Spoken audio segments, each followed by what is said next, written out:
ನಮಸ್ಕಾರ ವೀಕ್ಷಕರೇ, C B ನ್ಯೂಸ್ಗೆ ಸ್ವಾಗತ. ಪ್ರಿಯ ವೀಕ್ಷಕರೇ, ನಾವಿವತ್ತು ನಮ್ಮ ಬೆಂಗಳೂರಿನ ಏನಿವತ್ತು ಬಿಳಿಶಿವ 85 ವರ್ಲ್ಡ್ ಸ್ಕೂಲ್ ಆಪೋಸಿಟು ನೋಡ್ಬೋದು. ಎಷ್ಟು ದೊಡ್ಡ ಹೊಗೆ ಬರ್ತಾಯಿದೆ. ಇದು ಏನು ಮಾಡಿದಾರೋ ಹೆಂಗಾಗಿದೋ ಗೊತ್ತಿಲ್ಲ. ಈ ಬೆಂಗಳೂರಿನಲ್ಲಿ ಏನು BBMP ಅವ್ರು ಏನು ಮಾಡ್ತಾರೋ, ಇಲ್ಲಿರೋ ಅಕ್ಕಪಕ್ಕ ಇರೋ MLA ಏನು ಮಾಡ್ತಾವ್ರೆ, in that quite earth back side ತಾವು ನೋಡ್ಬೋದು. ನೋಡಿ, ಆಕಾಶನೇ ಫುಲ್ಲು ಕವರ್ ಮಾಡಿದೆ. ಇದು ನಾವು ಸುಮಾರು ಒಂದು 4-5 ಕಿಲೋಮೀಟ್ರು ಗುಬ್ಬಿಯಿಂದ ಫಾಲೋ ಮಾಡ್ಕೊಂಡು ಬಂದಿರೋದು. ಇದು ಇಡೀ ಬೆಂಗಳೂರಲ್ಲಿ ಎಲ್ಲೆಲ್ಲಿ ಹೋಗ್ತಾಯಿದೆ ಗೊತ್ತಿಲ್ಲ. ಇವತ್ತು 23ನೇ ತಾರೀಕು ಸಾಯಂಕಾಲ ಆಲ್ಮೋಸ್ಟ್ 5 ಗಂಟೆ 5 ನಿಮಿಷ ಬಾಕಿ ಇದೆ.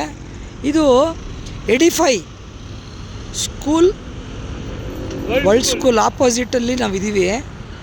ಬಿಳಿಶಿವ ಹತ್ರ, ಶಿವಾಲಯ ಹತ್ರ ಇದ್ದೀವಿ. ಈ ಥರ ಒಂದು ಹೊಗೆ ಹಾಕೊಂಡ್ಮೇಲೆ ನೋಡಿ, ಇದ್ರ ಬಗ್ಗೆ ತಾವು ನೋಡ್ಬೋದು. BBMP ಏನು ಮಾಡ್ತಾರೆ ಗೊತ್ತಾ, ಇದನ್ನು ಹಿಂಗೆ ಮುಚ್ಚಿಬಿಡ್ತಾರೆ. ಕಮಿಷ್ನರ್ಗೂ ಗೊತ್ತಾಗಲ್ಲ, ಇಲ್ಲಿರೋ MLAಗೂ ಗೊತ್ತಾಗಲ್ಲ. ಇದು ಒಳಗಡೆ ಏನೋ ಒಂದು ಲಂಚ ತೊಗೊಂಡು ಇಲ್ಲಿ ಒಳಗಡೆ ಮುಗಿಸ್ತಾರೆ ನೋಡಿ.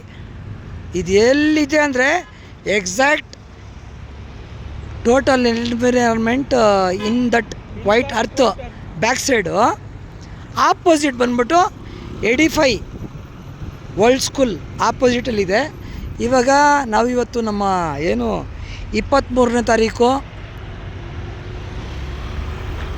ಸಾಯಂಕಾಲ 5 ಗಂಟೆ ಆಲ್ಮೋಸ್ಟ್. ಇವಾಗ ನೋಡಿ, ಎಲ್ಲ ಆಕಾಶನೇ ಎಲ್ಲ ಇದು ಟೋಟಲ್ ಪೊಲ್ಯೂಷನ್, ಏರ್ ಪೊಲ್ಯೂಷನ್ ಮಾಡ್ತಾಯಿದೆ. ಹೆಂಗಾಗ್ತಾಯಿದೆ ಏನಾಗ್ತಾಯಿದೆ ಅಂತ ಸರ್ಕಾರ DK ಶಿವಕುಮಾರ್ ಸಾಹೇಬರು ಉತ್ತರ ಕೊಡಬೇಕು ಇದಕ್ಕೆ. ಇಲ್ಲ ಅಂದರೆ ಬೆಂಗಳೂರು ಕಮಿಷ್ನರ್ ಉತ್ತರ ಕೊಡಬೇಕು. ಇಲ್ಲಾಂದರೆ ಇಲ್ಲಿರೋ ಸ್ಥಳೀಯ MLA ಶಾಸಕರು ಯಾರಿದ್ದಾರೋ ಅದನ್ನು ಉತ್ತರ ಕೊಡಬೇಕು. CB news 85 world school opposite Bengaluru. ಧನ್ಯವಾದ. ಆದಷ್ಟು ಶೇರ್ ಮಾಡಿ ವೀಕ್ಷಕರೇ.